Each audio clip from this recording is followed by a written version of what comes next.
अंदाज़न हिन वक्त असां सां पीपी ज़िले इंफॉर्मेशन सेक्रेटरी मीर हमज़ा खान सुनानी साहब असां गॾु मौजूद आहिनि। अचो तुम सां ॻाल्हि। अस्सलाम वालेकुम सर। वालेकुम सलाम। सर तव्हांखे टूर्नामेंट में भलेकार भी चऊं था पिया ही अवाम हज़ारनि जी तादाद में क्रिकेट शाइकीन आहिनि मौजूद आहिनि ऐं बहितरीन रांदीगर भी मौजूद आहिनि जेके सिंध जे पाकिस्तान खां ऐं ख़ासि तौर ते पंजाब खां भी आयल आहिनि। लेकिन हमेशह इन सभिनि जो जेके प्लेयर्स आहिनि उन्हनि जो इहो ई जेको डिमांड आहे त असांखे जेको स्पोर्ट्स ग्राउंड आहे उहो हींअर ताईं न मिली सघियो आहे। साॻियो ई पहिरियां मुंहिंजो अव्हां खां सुवालु आहे। बिस्मिल्लाहिर्रहमानिर्रहीम। मुंहिंजा भाउ जी तव्हांखे ख़बर आहे त जंहिंजी फर्स्ट हिननि जी ओपनिंग हुई सरदार शाहिद हुसैन खान भुट्टो साहब ऐं मां हिते आयासीं ओपनिंग ते त हिननि मूंखे ॿुधायो ऐं साईं सरदार साहब बि सरदार मोहम्मद बे खान खे रिक्वेस्ट कई आहे, शाहिद खान भी मां भी उन्हनि खे रिक्वेस्ट कई आहे। हुननि लेटर सेक्रेटरी खे ॾेई छॾियो आहे, स्पोर्ट्स डिपार्टमेंट जो जेको सेक्रेटरी आहे हुनखे इंशाअल्लाह ताला अन क़रीबन सरहद जो तव्हांजो ग्राउंड थी वेंदो।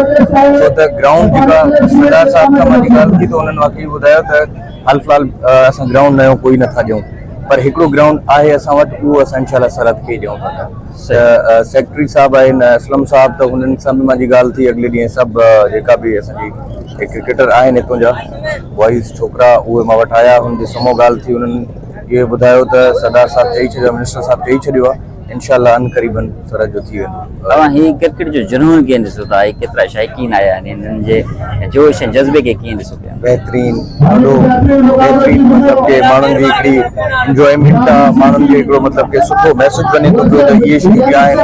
ॾिसो तव्हां पाण त तक़रीबन मुंहिंजे अंदाज़े में 2-2.5 माण्हू त पको हूंदो। त इंशाअल्लाह वरी भी अॼु सरदार साहब खे रिक्वेस्ट कंदासीं, सरदार मोहम्मद बे खान महर साहब खे, तव्हांजे चैनल जे थ्रू बि, पर हूअं बि असांजो वॾो आहे भाउ आहे, हुनखे वरी बि रिक्वेस्ट कंदासीं त असांखे सरहद में इलाही सख़्तु ज़रूरत आहे क्रिकेट ग्राउंड जे लिहाज़ सां, असांखे जल्द सां जल्द ॾिनो वञे। छो त असांजा जेका हितां जा छोकिरा आहिनि ॾाढा टैलेंटेड छोकिरा आहिनि, सही ॾाढो हिन में टैलेंट आहे क्रिकेट जो, त हे जीअं मतिलबु अॻिते वधनि इंशाअल्लाह, हे वञी करे मुल्क लेवल ते वञी करे खेॾनि, पाकिस्तान जे नालो रोशन करनि, पाकिस्तान जो रिप्रेजेंटिंग करनि पाकिस्तान के क्रिकेट में अची करे, त इंशाअल्लाह हन करी वेंदो। तव्हां क्रिकेट ॾिसण जा दीवाना आहियो या तव्हां पाण बि हिन वक़्तु खेॾो था क्रिकेट? हे ॿई त हाल फ़िलहाल खेॾा कोन थो पियो, पर ॾिसण जो ॾाढो शौक़ु आहे। सही। पाकिस्तान जी हिन वक़्तु जेका इंटरनेशनल टीम आहे पाकिस्तान जी इंटरनेशनल मैचिस खेॾे पई, उन में उनजी परफॉर्मेंस कीअं ॾिसो पिया? सुठी त बहरहाल असां इहो चवंदासीं सुठा बॉलर खणी अचनि, सुठा बैट्समैन खणी अचनि, ऐं थोरो आहे पर उहो हुनखे बहितर करणु खपे। बहितर हुया पॉइंट मतिलबु कि टाइम ते वञूं था पोइ हिते त बहितरीन खिलाड़ी हुया, हाणे बि असां उन्हनि खे इहो तव्हांजे तौर सां रिक्वेस्ट कंदासीं त सुठा बॉलर सुठा बैट्समैन खणी अचनि, मुल्क जो नालो आहे रोशन थिए।